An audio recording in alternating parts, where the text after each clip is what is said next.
Hey man, say man, when I was a kid, my brother used to like these books a lot. I never read them. I was like, ooh, these look scary.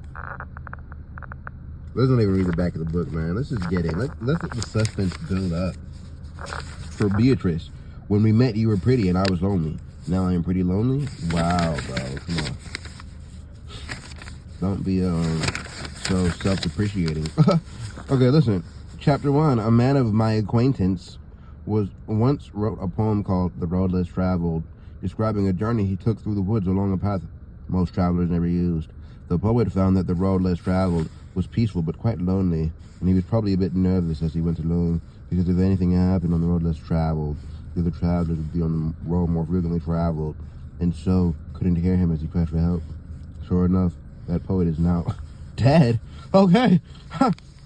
Like a dead poet, this book can be said to be on the road less traveled, because it begins with the three Baudelaire children on a path less traveled. If they say less traveled,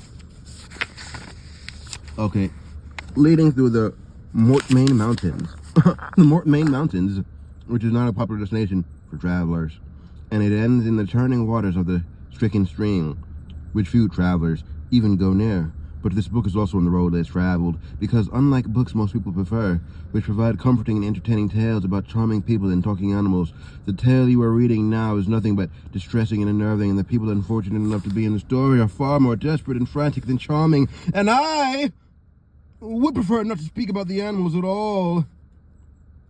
For that reason, I can no more suggest the reading of this woeful book than I can recommend wandering around the woods by yourself, because like the road less traveled, this book is likely to make you feel lonely, miserable, and in need of help.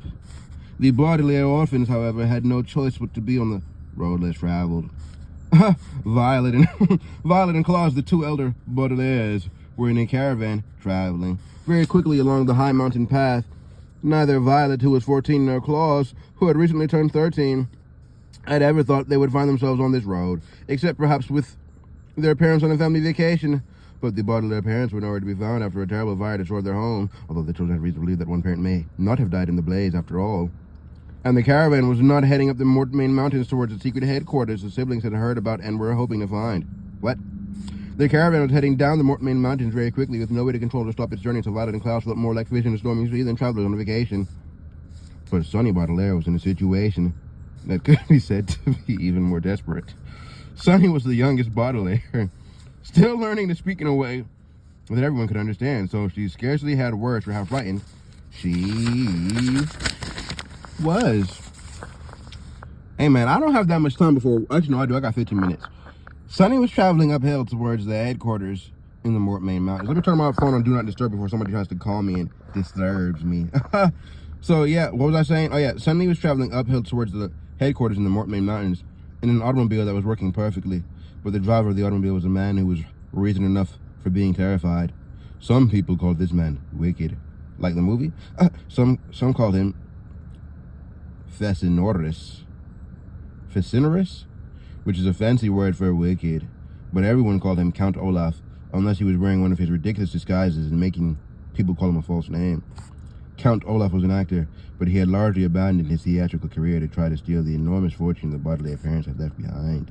Olaf's schemes to get the fortune had been mean-spirited and particularly complicated, but nevertheless he had managed to attract a girlfriend, a villainous and stylish woman named Esme Squalor.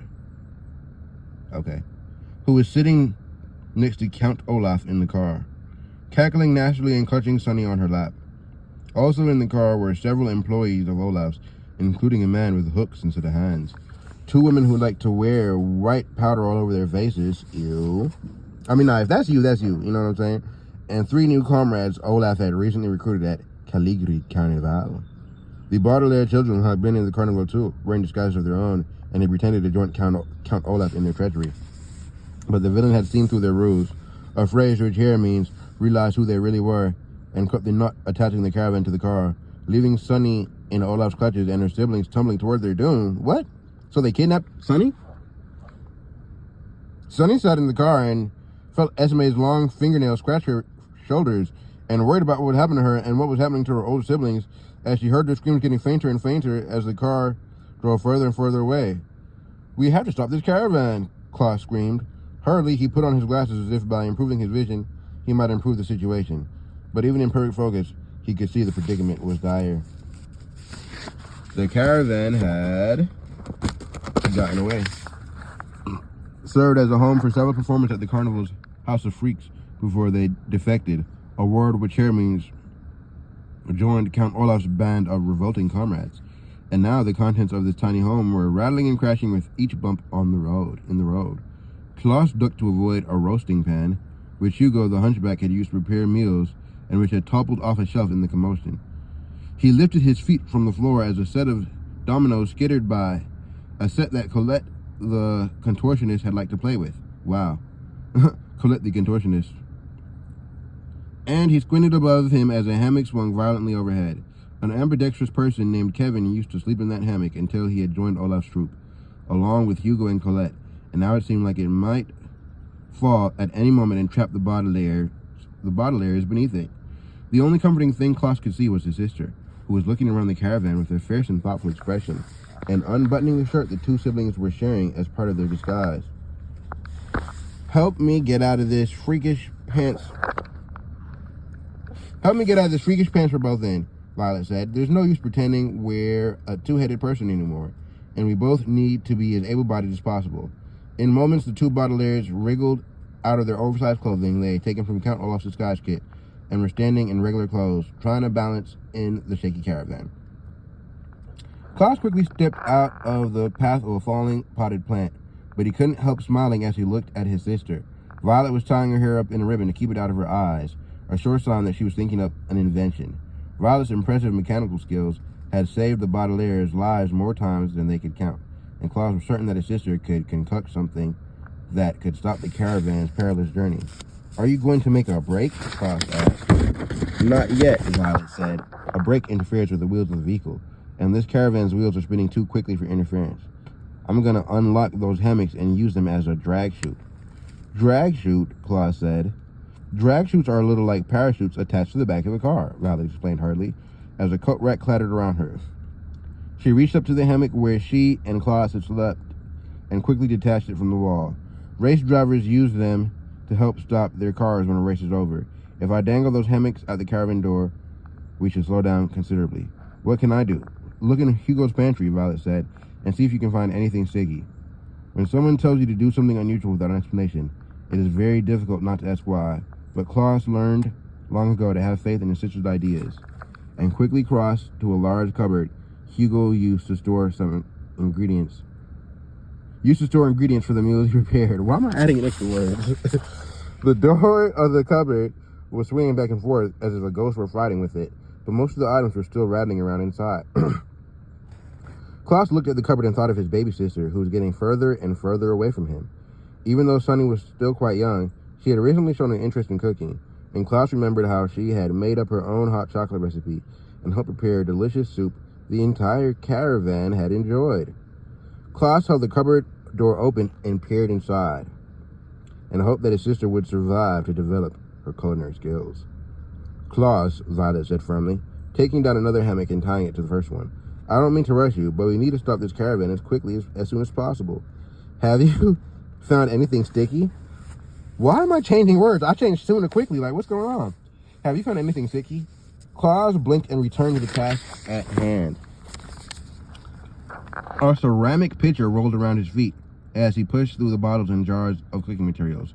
There's lots of sticky things here, he said. I see blackstrap molasses, wild clover honey, corn syrup, aged balsamic vinegar, apple butter, strawberry jam, caramel sauce, maple syrup, butterscotch topping, maraschino liquor, virgin and extra virgin, that's not sticky, olive oil, lemon curd, dried apricots, mango chutney, crema de noche, tamarind paste, hot mustard, marshmallows, cream corn, peanut butter, grape preserves, saltwater taffy, condensed milk, pumpkin pie filling, and glue.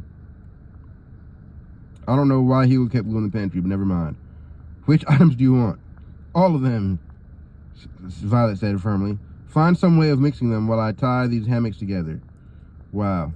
Klaus grabbed the pitcher. Why not just use the glue, guys? Klaus grabbed the pitcher from the floor and began to pour the ingredients into it, while Violet, sitting on the floor to make it easier to balance, gathered the cords of the hammocks in her lap and began twisting them into a knot. The caravan's journey grew rougher and rougher, and with each jolt, the Baudelaires felt a bit seasick, as if they were back on Lake Lachrymose, crossing its stormy waters to try and rescue one of their many unfortunate guardians. But despite the tumult around them, in moments, Violet stood up with the hammocks gathered in her arms, all tied together in a mass of fabric, and Klaus looked at his sister and held up the pitcher, which was filled to the brim with a thick and colorful slime. When I say the word, Violet said, I'm going to open the door and cast these hammocks out. I want you at the other end of the caravan, Klaus. Open that little window and pour that mixture all over the wheels. If the hammock works as a drag chute and the sticky substance interferes with the wheels, the caravan should slow down enough to save us. I just need to tie the hammock to the doorknob. Are you using the devil's tongue knot? Klaus asked. The devil's tongue hasn't brought us the best luck, Violet said, referring to several previous rope-related escapades. I'm using the sumac, a knot I invented myself. I named it after a singer I admire. There, it feels secure. Are you ready to pour that mixture onto the wheels? Klaus crossed to the window and opened it. The wild clattering sound of the caravan's wheels grew louder, and the Baudelaire stared for a moment at the countryside racing by. The land was jagged and twisty, and it seemed that the caravan could tumble at any moment into a hole or off the edge of one of the mountain's square peaks. I guess I'm ready, Klaus said hesitantly. Violet, before we try invention, I want to tell you something. If we don't try it now, Violet said grimly, you won't have the chance to tell me anything. She gave her knot one more tug and then turned back to Klaus. Now, she said, and then threw open the caravan door. It is often said that if you have a room with a view, you will feel peaceful and relaxed. But if the room is a caravan hurtling down a steep and twisted road, and the view is an airy mountain range racing backward away from you, while chilly mountain winds sting your face and toss dust into your eyes, then you will not feel one bit of peace or relaxation. Instead, you will feel the horror and the panic that the Baudelaires felt when Violet opened the door. For a moment, they could do nothing but stand still, feeling the wild tilting of the caravan and looking up at the odd square peaks of the Mortmain Mountains, and hearing the grinding of the caravan's wheels as they rolled over rocks and tree stumps. But then Violet shouted, "Now!" He still hasn't done it once more, and both siblings snapped into action.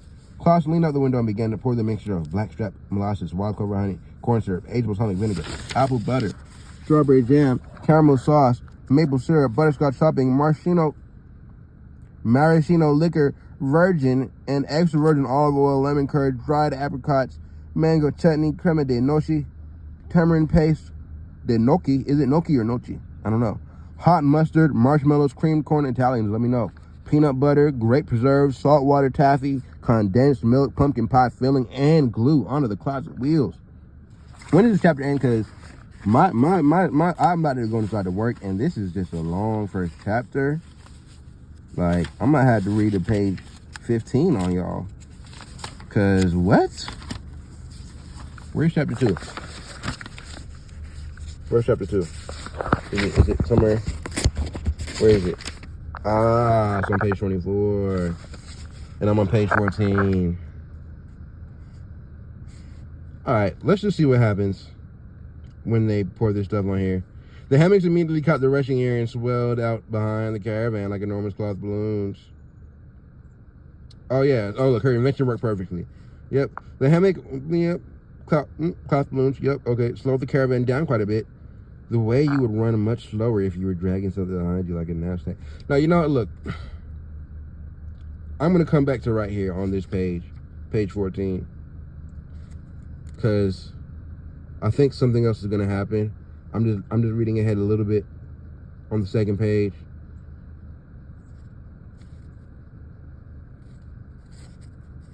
Yeah. I'm about to stop right here on page 14/15. Where's a good bookmark? I need a bookmark. I'm gonna find a bookmark and put it right here on page 14. Enjoy your day, you guys.